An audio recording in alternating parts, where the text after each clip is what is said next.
All right, everybody, excuse the mess again, as usual, because I'm a working man.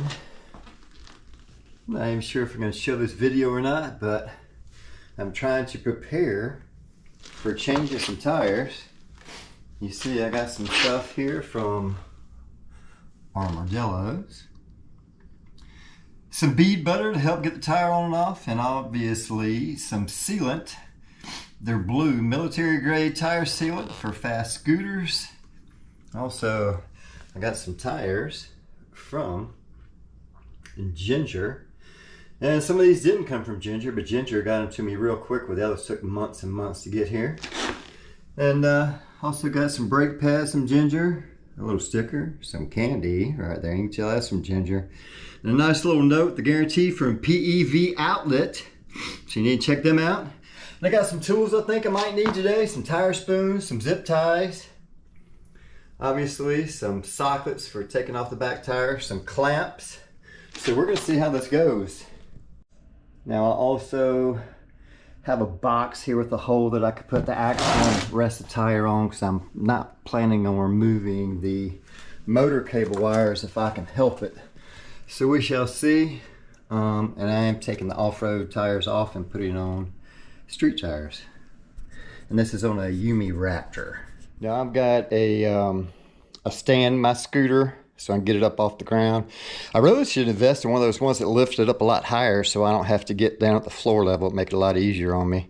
So we'll see.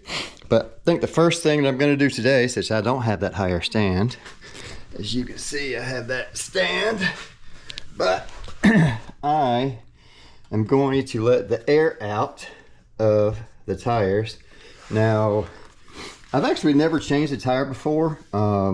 It's a funny thing, my first scooter was a GoTrax GX1, and it had straight valves coming out from here, and I was putting air in the tire and somehow managed to push that valve inside. I was either I think I was putting armor-dilloz in, maybe.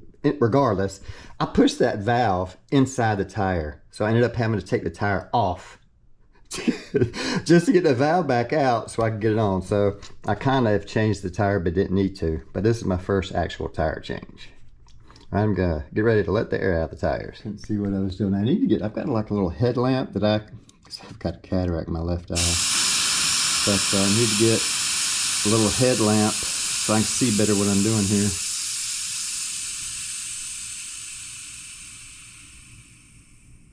Let all the air out of that tire.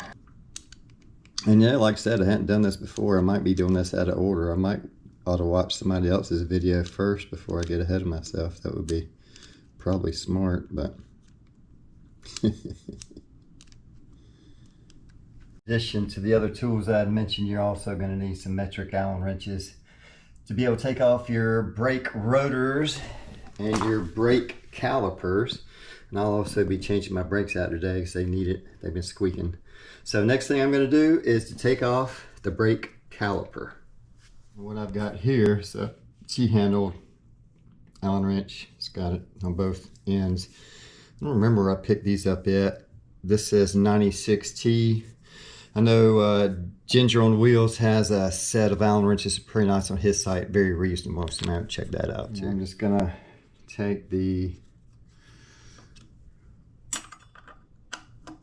bolts out, and I torqued this one pretty good, as you can tell, but you do want those tight. You see when you get them like this, they've got adjustment, and that's how you, after you put new brakes on or whatever, what I typically do is leave this loose and then hold the brake handle and I'll hold them solid on here and then tighten these up to get it adjusted and then see if it's rubbing. That's just what I do. Now when you take these off, make sure that you don't lose this washer. You can see that, so I can get in front of the camera, and make sure you put these in a place where you remember where everything is. So keep them in a safe place, everything you do. And also, something I could do with the GoPro here, which I did, but it's always good to, and some people don't do this, take a picture of everything before you take it apart, okay? These washers, how they go, brake calipers, anything. So if you need to, you've got reference to put it back together. Now, these brake pads don't look all that bad here. I know some of them are squeaking pretty bad. It must be the front, but I'm going to replace these as well. Now, all of them are a little different. These are Zoom brakes. I'm not crazy about them, but anyway, some of these, you see a cotter pin there. It just has to be bent. That cotter pin needs to slide out. And then these Zoom brakes are, well, they're kind of clipped together like most are. I showed them to you earlier. I can't put my hands on them right this second. And they just kind of clip and slide right back in there. It's a fairly easy process. Some of the other brakes, I think the NAMIs, instead of a cotter pin, it's got a bolt going through here. So anyway, they're all very similar though. It's a fairly easy process to change the brake. Here you can see the little bracket I was talking about that they snap into. Like I said, just changing the brakes is easy on this. This GoPro mount in the way, but I am going to go ahead first before I do that cable in the motor and remove my fender, which is real easy here. Also, while you're tearing stuff apart, it's a good idea to go ahead and do your cleaning while you're at it. I've seen some guys power wash their scooter. I don't even like my scooter to get wet. Anyway, I use found this waterless car wash. I had it a while. I don't even know if they still sell it or not, the chemical guys, but this stuff works great. You can spray it on the rag and wipe it off and it cleans everything real good. So that's what I use. When you go to loosen the nuts to take your tire off, watch it because it can fall out. With my stand here, I've realized that a paint bucket is the right height, so it helps me with that process. That's there again just how I do it with my setup. I don't mind. It's a 20 millimeter to loosen. Except I'm tightening, huh?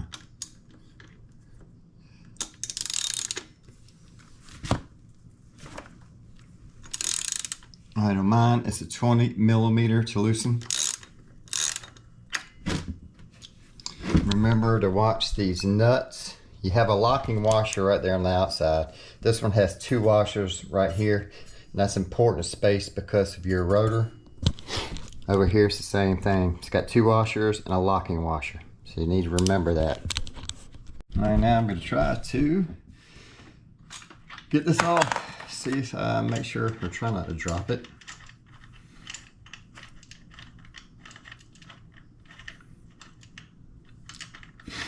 All right, it's the nut.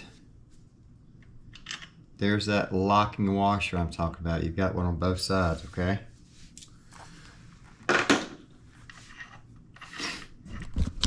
Doing the same over here. A locking washer. Let's try to see if I can get this to drop down. You see it drop down pretty easy. Remember, you got these two washers on the inside. I already took that motor cable loose right there, okay? All right, so next thing I'll do is try to get it out, and I'm gonna put it either on one of the tires to work on, which I've got several of them, or I'll put it on my little box that I made. Use that. I'll put it on a little box I made. I'm going to figure out which one works best here in a minute. All right, for the time being, I've got it on this box. We'll see how that works out. I'm going to take off the disc. This is the new, I've already changed this one out. This is a 160 millimeter rotor, but I've got to take it off to be able to do the tire change. I need to clean all this dirt up while I'm in here too.